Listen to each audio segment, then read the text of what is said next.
And the creatures outside looked from pig to man, and from man to pig, and from pig to man again. But it was already impossible to tell which was which. Today we travel to McMahon Farm as we take a closer look at WWE terminology and what it truly means to be Orwellian.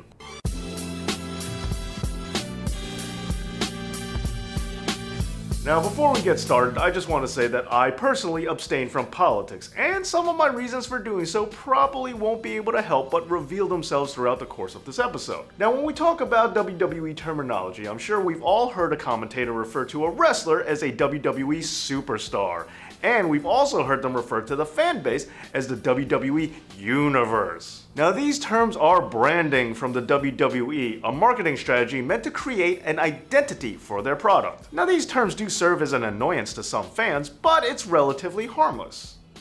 Right? Well, there are those who would argue that there is a very, very fine line between marketing and Orwellian.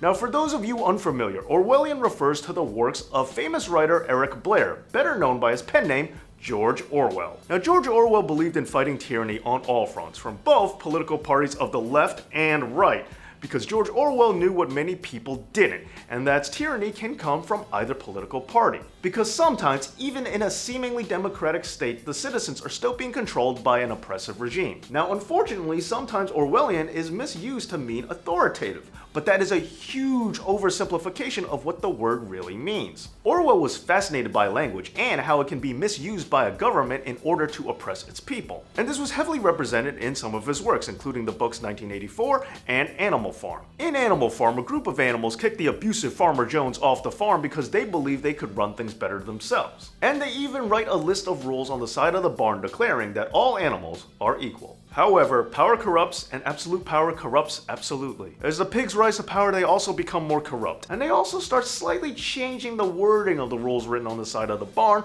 until the rules themselves mean the complete opposite of what they were intended to mean in the first place. Now, this was meant as an allegory to communism, but if you look at the goals of Vince McMahon Sr. when he broke off from the NWA, and look at the WWE today, you might find some scary parallels. And then there's also the book 1984.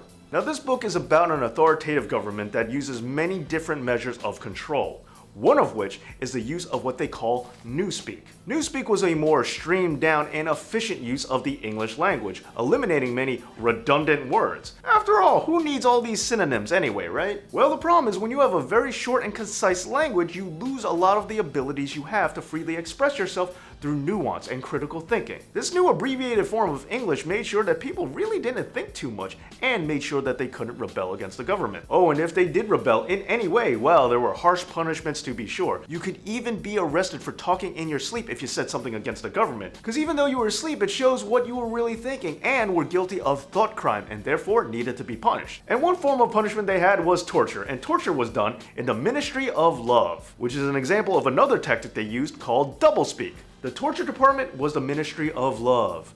The military was the Ministry of Peace, and labor camps were joy camps. Doublespeak is when you take something awful and give it a very positive name, therefore undermining the atrocity of it. You know, come to think of it, title card, you are always watching me. Very big brother of you.